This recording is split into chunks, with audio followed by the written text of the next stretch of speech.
Greetings. My name is Drew. You are you. And today I'm going to talk about something that is pretty important to me that I haven't fully fleshed out, but yet it has been in my brain for a very long time. And it regards parenting. For a long time, I've been trying to teach my son certain ways to, process his emotions and certain behaviors that are good and bad. And throughout that, pretty close to the beginning, actually, I realized that some of the things that I was trying to teach him, many adults can't do. So that got me thinking. Some of these behaviors, some of these mental health practices, adults can do and are capable of doing, even though sometimes they're rare. But when adults can do some of these things, which of course I'll get into because that's what the video is about, when adults can do these things, they really do have a significant impact on our lives, and they 100% do act as a massive advantage just in life, in relationships, employment opportunities, you name it. And I thought, these are kind of like superpowers. And that just really hit me. I'm like, these are legit as close to superpowers as we can get because they do provide adults that are capable of this with a massive advantage. And I thought, maybe I can write a children's book or something about this and really express these things. And obviously, I didn't do that. Maybe I will one day, maybe I won't, but it's still good information. I thought that I'd at least talk about it on a video. I also quickly realized, well, not quickly, but relatively, in the first couple of years of actually being able to talk to him about emotions and behaviors and things that I thought would make him be a better person, I realized that a lot of my personal self-improvement was as a result of me making sure that I adhere to these same things that I'm trying to teach him. So really kind of just not trying to be a hypocrite about a lot of things. So it really did drive a lot of the things that I feel like I've become better at, throughout the years of just kind of pointing out certain things to him. I think that, they say teaching is the best way to learn. And yeah, that's true with emotional health and, kind of behavioral stuff as well.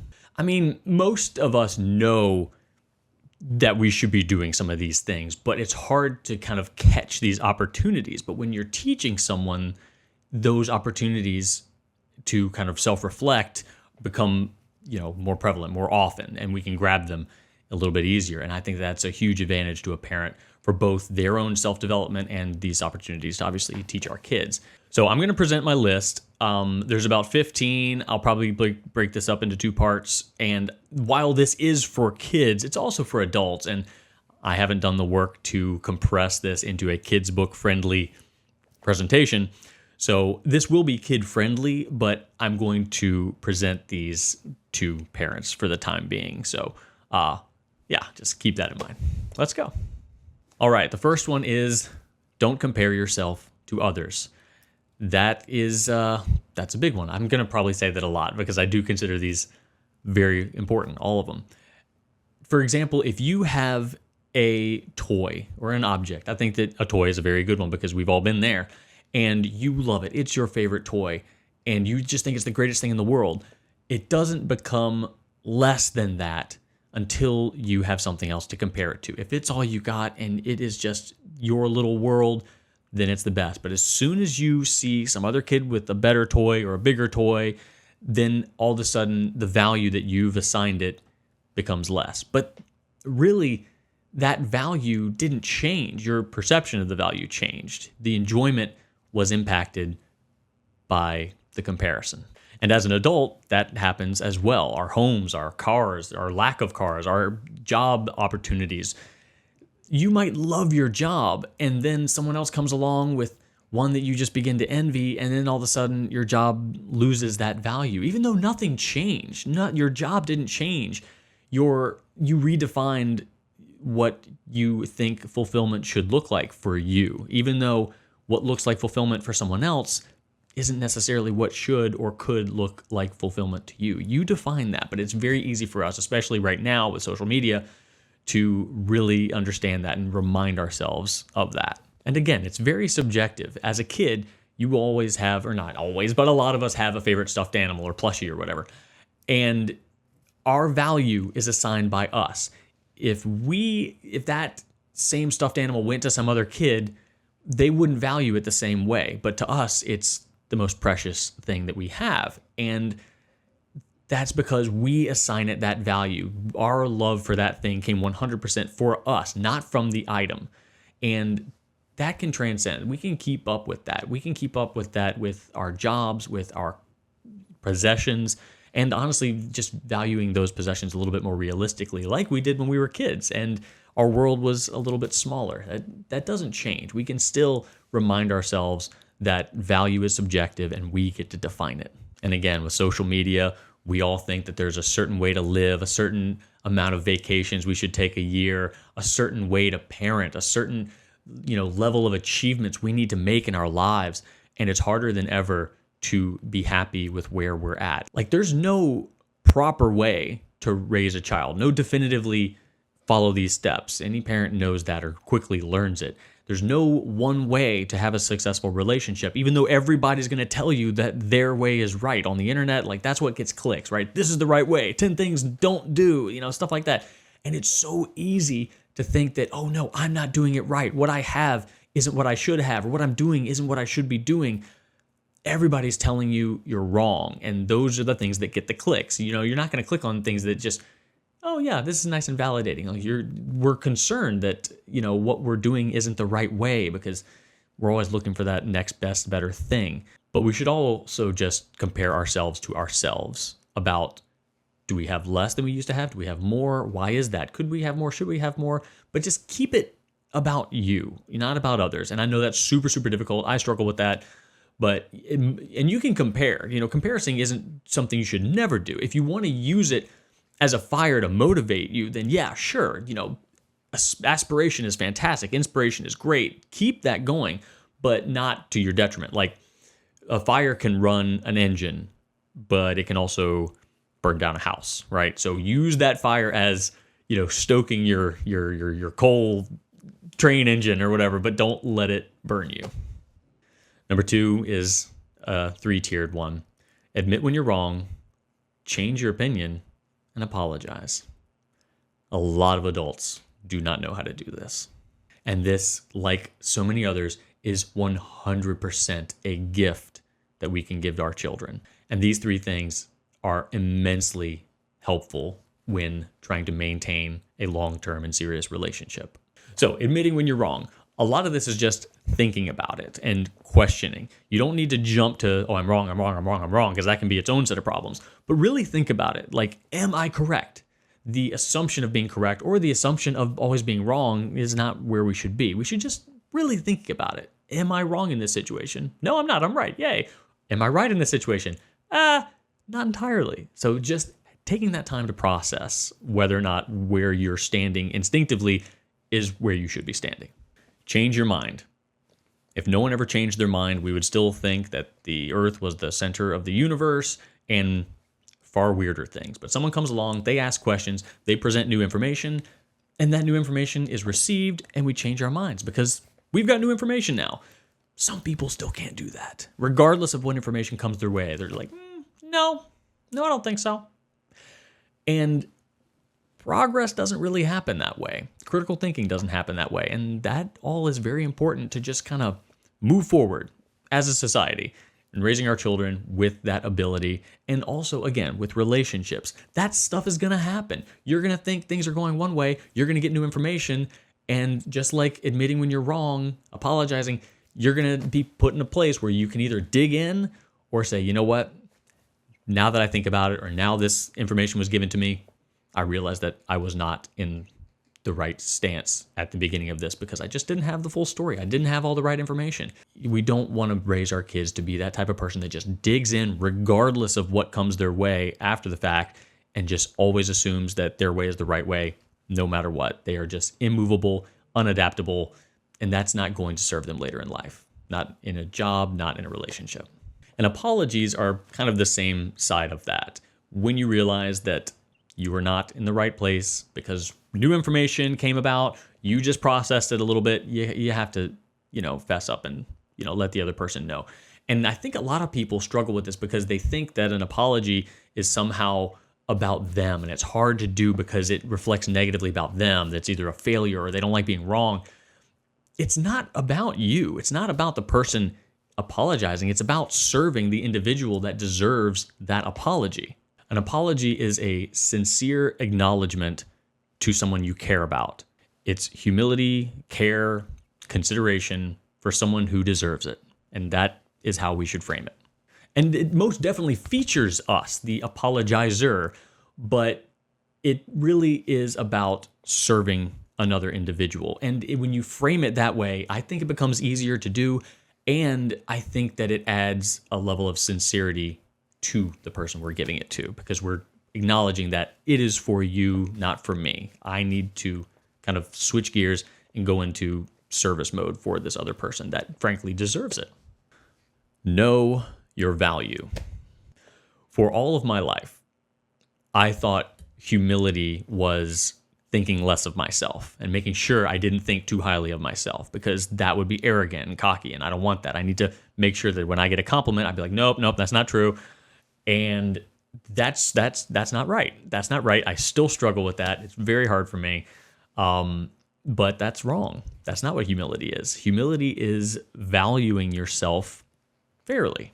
It's not overvaluing yourself, and it's certainly not undervaluing yourself. It's just acknowledging what's there, the value you have, stating that this is reality, this is my value, this is what I'm good at, this is what I need work on, and that's just reality. It's just acknowledging reality. If you're good at something, acknowledge that. Yes, I am great at that. I do this well. And if you need work on something, or if you're just not as good at something as you'd like to be, fess up to it. Like, yes, that is an area of improvement that I need to focus on. As far as something to tell your kids, I would say, think about a seesaw. You've got the kid that thinks I'm the best kid in the world, no one's better, and then the kid on the other end of the seesaw thinking I'm absolutely the worst. And we want to be somewhere on the middle. We do, our kids do. Acknowledge what we're awesome at, but certainly don't put yourself down for real. And balancing in the middle of that seesaw is very tough, because you need to accept feedback, and we'll get into that later. But you need to, if you can't get to the middle of the seesaw, you need to rely on others. And that's where I really, really struggle with, because sometimes accepting feedback is hard, but that's what you need to, if you're way up thinking you're just the greatest thing in the world, you need to listen to somebody say, hey, you know what? You're not as great as you think you are. And you need to say, okay, it's hard, but I'm going to take that feedback and I'm going to go right down toward the middle. Or if you're low, you need to listen to that other person that you know and trust, and they know you, and you need to let them bring you up a little bit. And that can be so hard. On both sides, it can be hard. But we have enough people in our lives whom we love and we trust and both know us and care enough for us to tell us the truth, that sometimes we need to let our own brain take a back seat and let those other opinions kind of just count as fact to get us in the middle where we need to be and where we can function best. Now, being totally realistic, there is one person in the world that is the best, and there is one person in the world that is the absolute worst. So this isn't for you. I'll be coming up with some follow-up videos for you two, entitled You're the Best at Being the Worst and How to Be Bad at More Things. So stay tuned. Think before you speak. Never figured out this one, although I was told it for quite a long time, definitely in my childhood. So I'm not saying all these are totally possible. I'm just saying we need to keep these in mind, right? I always, and we all do this, if I could have a conversation with all of my retrospective thoughts that I get, or an argument, you think about it after the fact, like, oh, I should have said this. If I just slowed down and really let my brain do a little bit more work and let my mouth chill out for a little bit, the communication would be better.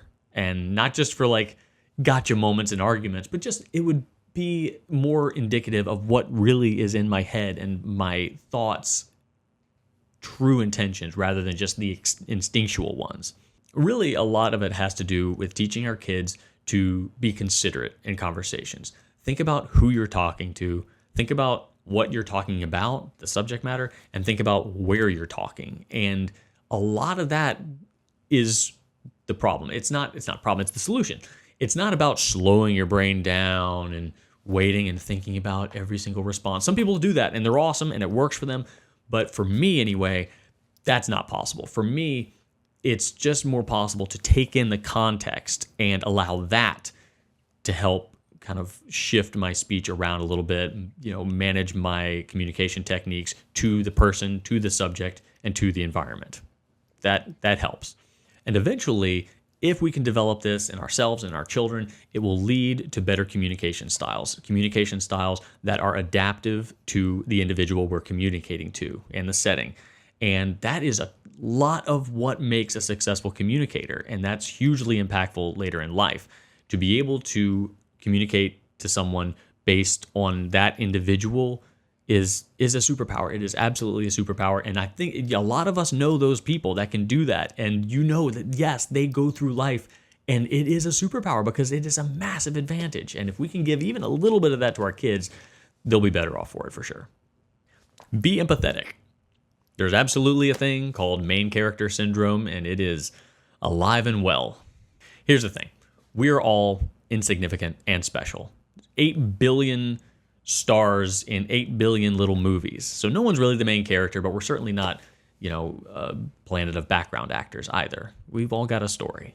It's good to remind our kids that everyone has their own story, and someone you might see walking down the street could be facing a very, very similar challenge to one of your own right now. And I think the most common thing we do, what my parents did, was say, put yourself in someone else's shoes. And that's a pretty tried and true technique. And I don't think there's anything wrong with that. One thing that's also effective is when you just kind of like remind your kids to stay in their shoes when something unfortunate happens to them through the behaviors of another individual, and reminding them, all right, remember how this made you feel. Don't be that person. Make sure that you never make someone else feel the way that person made you feel. And the older I get, the more I realize that building empathy and really, truly feeling what someone else is feeling is next to impossible. But the act of it is super important, and reminding our kids to just put yourself in someone else's shoes, or just try to imagine, like, hey, how do you think that person felt about that? And trying to connect. Like that really is sometimes the best we can do, is just try. And sometimes we can get close. Sometimes we can't get close at all, depending on what they've got going on and depending on what our life context is. We just might not have any frame of reference, but we should always try. And that is going to be a superpower when it comes to building relationships, again, because that is connection. And connection is what builds bridges, both professionally, personally, intimately. It makes a huge, huge difference. And it is absolutely a gift, absolutely a superpower that we can give our kids. Find wonder in everything. I love this one. I love this one so much. It makes me so happy to think about. So, finding wonder in everything keeps people curious and keeps people fascinated in things. It gets people asking questions, and the right person asking the right question at the right time can change the course of history. And it's been done so many times. One person said, you know what, again, I'm going back to this, is the sun really the center of the universe? And of course, everybody was like, yeah, of course it is. Yeah, but is it really? And if you spend enough time with one thing, a blade of grass, a squirrel in a tree, if you focus on one thing enough, it becomes fascinating. It becomes amazing, because the world is full of miraculous things. Life itself is just so amazingly complicated and beautiful that we can't comprehend its just enormous majesty. And when you do that, if you focus on something and you find the wonder in that thing, that brings gratitude. Gratitude brings fulfillment. Fulfillment brings happiness. And isn't that what we're all after? Finding wonder in everything also allows us to take a moment to slow down a little bit. Living in the moment sounds simple, but it's not. To really sit in your moment, just take in the things around you. It seems sometimes like we have to really make space for that and intentionally, okay, I'm going to relax. I'm going to go relax somewhere. It's like, you don't have to do that. Sure, yes, please do that. But you can just find little things throughout your day all around the world that you can have little bite-sized nuggets of peace, relaxation, and living in that moment. It could just be standing in front of your car before you open the door and paying attention to something you don't normally pay attention to. Little things like that. They're not the big, like, oh my gosh, I'm going to take this in and really get joy from it. But if you look for them, if you really take the time, there's all these tiny little bite-sized nuggets of happiness that we can utilize throughout the day, be curious about, be find wonder in.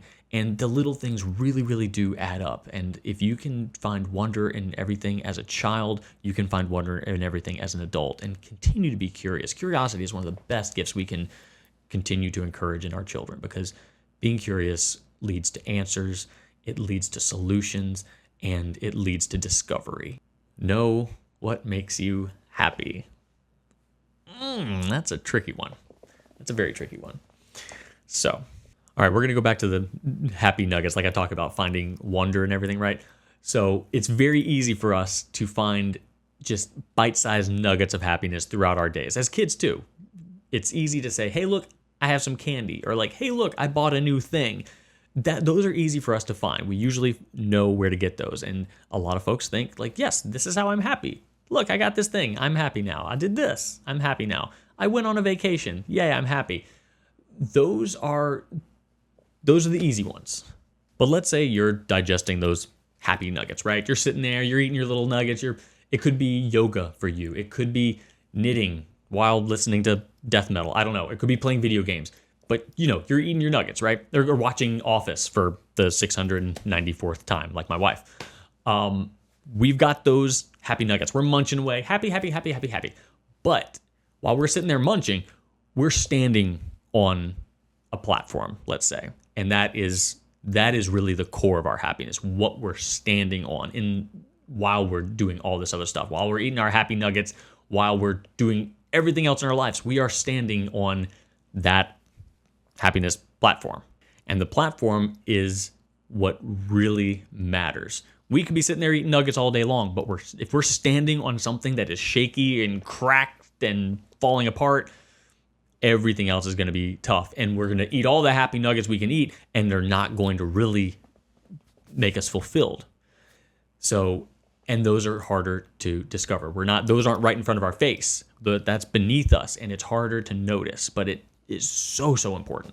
So the platform is made up of those big, big items that really generate toward your overall fulfillment in life. Like, say you're a musician that, you used to do this all the time. It's such a big part of your core. And then for whatever reason, it's been years since you've done it. That leaves a hole. That leaves a fissure, a crack, whatever you want to call it, in that foundation, in that platform. And it's going to affect you. It's such an important core element of your personal fulfillment and happiness. Without it, even if you can't put your finger on it, again, you're taking in these little happy nuggets, you're enjoying life's little delights, but that base level, that core is missing something, and that's going to impact everything else. Even though you might not be able to notice it, that's the reality. You're missing that music. You haven't practiced your guitar. You haven't picked up that trombone. Like, it's a big deal for that individual. And again, that's a big ticket item that's a little bit more of a hobby, but depending on what you assign your value to, anything could be it. A lot of the times the platform is made up of, more common items like financial security, fulfilling relationships, job security, things like that. Those are very common and very important. So those are the more obvious ones that I think a lot of us do, take the time to notice and see. But when those are missing, we've got a much less stable foundation to live our lives on, because that thing that we're being supported by is not supporting us well. And just like the absence of a really, really important hobby or something could be causing issues to your platform, we also need to be aware of the things that actively make us unhappy as well. And that could be stress, it could be relationship issues, it could be boundary issues, trauma, mental unwellness. All of those things need to be identified as well. And again, those are harder. They are harder because you got to look down at that platform. You got to look at all these cracks and bumps and issues. But once you find them out, and if you seal up those cracks, you're going to realize that your stability, in order to maintain relationships, to maintain everything else in your life, you're operating at such a more comfortable standpoint now that your foundation is nice and solid. I think we've all known somebody in our lives that was operating or trying to operate with no platform, or a severely, severely damaged one. And when you're standing on shaky ground like that, it manifests in all sorts of different ways. And these people that we know that act out like that with their behavioral issues or other things that might alienate people or make their lives much more difficult than they need to be, probably aren't aware of the things that are missing, those breakages in their foundation, in their platform. And that right there shows you just how important they can be. It requires constant upkeep. But when we are aware and working on that foundation at all times, only then can we be our most authentic selves and be happy and live our lives the best way we can be, both for ourselves and for our loved ones.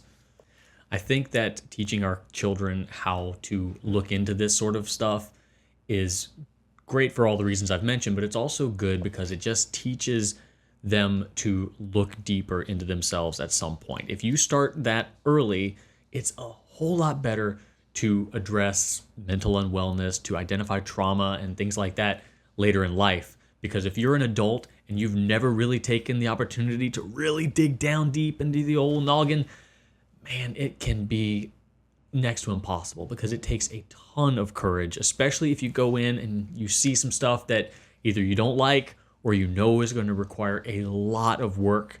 Some people, they see that, they turn tail and run because it's just too much for them. So it does take courage. It takes a lot, but it'll take more if you've never done it before. So it really is a gift that we can give our kids to make sure they're looking at that sort of stuff early so that it can be a constant upkeep throughout their lives rather than being 40, realizing you've got all sorts of stuff going on with your happy platform and you're going to have to do a complete rebuild. So that's not what we want. Some people have to do that, and it's amazing when they do, but it's a big ask. It's a big lift, and that's not what we want to put on our kids. So giving them the ability to look inside themselves early on is a massive benefit later.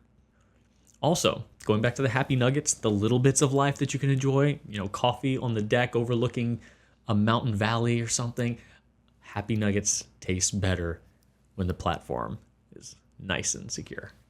All right, that's it for part 1. I would love to do another one of these. Hopefully, I didn't come across as a know-it-all. I certainly am not. I'm not an expert. I'm just a dad of one kid, and I thought that this was worth sharing. So if you don't think so, I'm sorry, but maybe you did.